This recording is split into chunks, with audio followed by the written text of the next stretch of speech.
at inventory and some of the features that are critical for you to understand so that you get the results that you're expecting.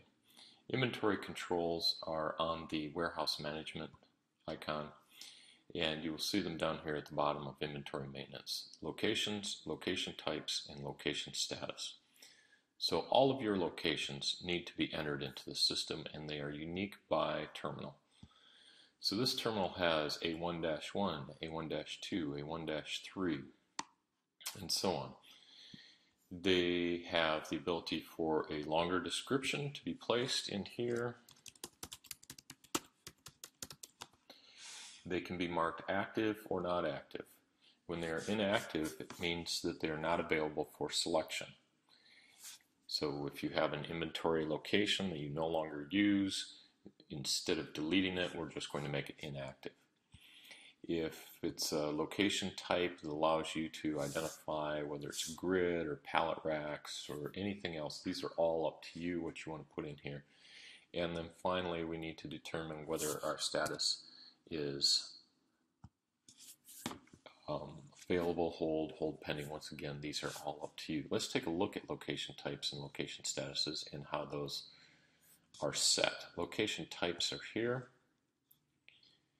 and those location types are your settings. What do you want? Do you want boxes and grids and pallet racks?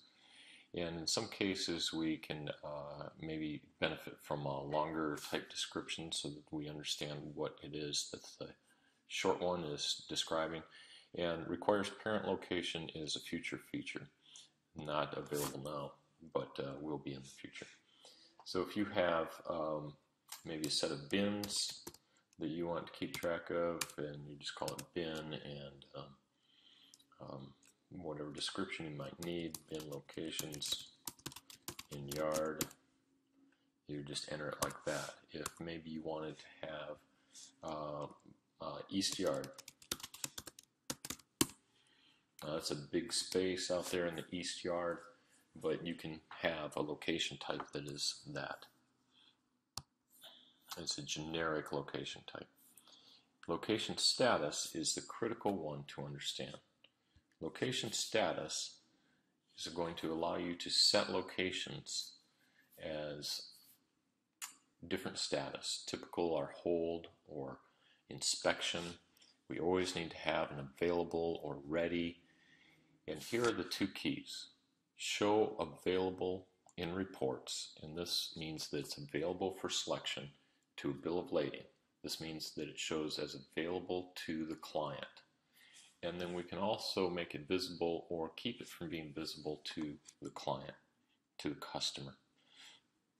Typically, you're always going to want it visible to the customer, even if you show that it is not available, that it's on hold or an inspection or whatever process that needs to take place before it's available to the customer. It might still be visible. But this gives you the option of making it both unavailable and not visible.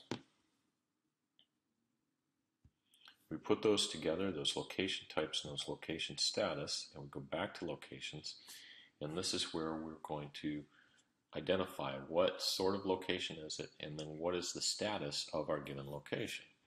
Again, by terminal, we see A1, and I'll take out the edit that I made earlier.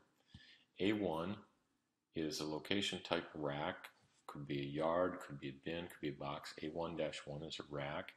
It is active right now, and location status is available. Let's take a look at some that have been set as unavailable. Here are some, just by the way of description, some warehouse racks that are not active right now because they're not in place and just being made ready into the inventory list. And we come down to maybe a laydown area, which is, instead of a rack, it's a whole zone, and that material is considered available. Here is some material M51, M52, and M53 that are QA/QC racks, and they're all set to inspection status. And inspection status, if we double check our statuses, inspection status is not available in reports. It's not available on the bill of lading. It's not available to the customer to take. Although it's visible to the customer, they'll be told that the status is in inspection and not available. Okay. When we combine this with the current inventory, we can see, we'll choose our client here, and we can see that we have inventory that is available, and then we have some inventory that is on hold. It's on hold because the status on the location. Let's go over and take a look at the location here. Location is V4-3 quarantine.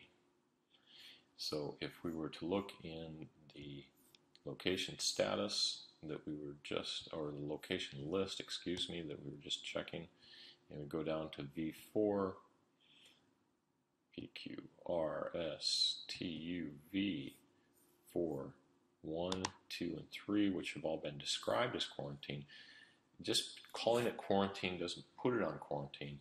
We need to identify over here on status that is status hold. We could have a status quarantine. We could have a status unavailable.